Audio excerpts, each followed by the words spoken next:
Covid బారిన పడిన వాళ్ళకి చాలామందికి స్టీరాయిడ్ మందులు వాడిన వాళ్ళకి హిప్ జాయింట్లో రక్త ప్రసారం తగ్గిపోయి ఏవాస్కులర్ నెక్రోసిస్ అనే ఒక బాధ వల్ల హిప్ జాయింట్ పాడైపోవటం, ఆ హిప్ జాయింట్ రిప్లేస్ చేయాల్సిన అవసరం రావడం జరుగుతుంది.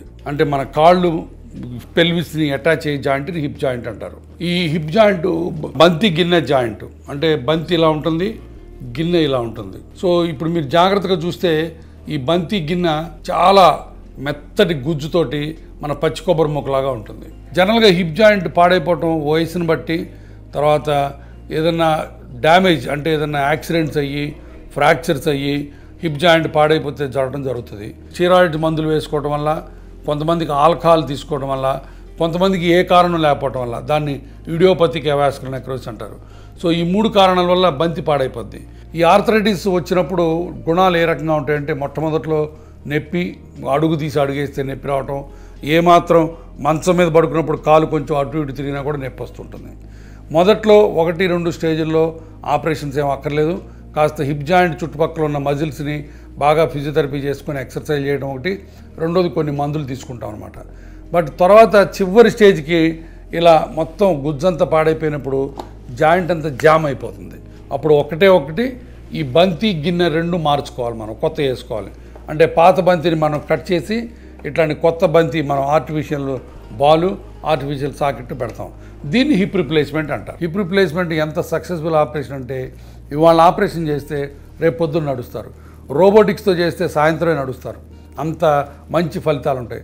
తర్వాత ఈ కొత్త జాయింట్ ఈజీగా మీరు జాగ్రత్తగా వాడుకుంటే 20 నుంచి 25 ఏళ్ళ దాకా పనికి వస్తుంది. తర్వాత హిప్ రిప్లేస్మెంట్ చేసుకున్న తర్వాత నార్మల్గా పెళ్లి చేసుకోవచ్చు, నార్మల్గా సంసారం చేయొచ్చు, నార్మల్గా పిల్లల్ని కనొచ్చు. కాబట్టి హిప్ రిప్లేస్మెంట్ ఆర్థోపెడిక్స్లో one of the best operations.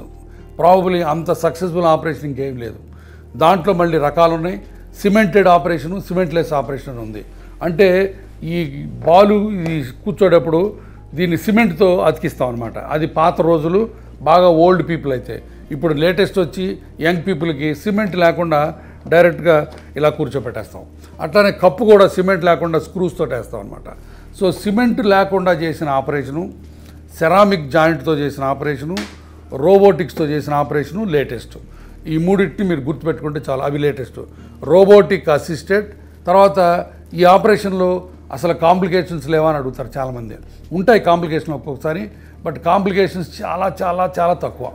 ఎప్పుడో 1000 మందిలో ఒకరికి ఇన్ఫెక్షన్ రావచ్చు, ఎందుకంటే ఇది ఫారిన్ బాడీ కాబట్టి. ఒక్కోసారి డిస్లొకేషన్ రావచ్చు, ఒక్కోసారి లోపల బ్లడ్ క్లాట్ రావచ్చు, థ్రాంబోసిస్ అంటారు. బట్ ఇవన్నీ కూడా చాలా చాలా తక్కువ. అవి ఓవరాల్ 99% సక్సెస్ఫుల్ ఆపరేషను. కానీ హిప్ రిప్లేస్మెంటు ప్రతి వాళ్ళకి అవసరం లేదు. అవసరం వచ్చిన వాళ్ళకి బాగా జాయింట్ అంతా పాడైపోయి ఇక ఏ మార్గం లేదన్నప్పుడే చేస్తాం. ఈ హిప్ రిప్లేస్మెంట్కి వయసుతో పరిమితి ఉందా అని అడుగుతారు కొంతమంది. వయసుతో పరిమితి లేదు. పాత రోజులై 14 ఏళ్ల నుంచి 95 ఏళ్ల దాకా చేశాను నేను ఆపరేషన్స్.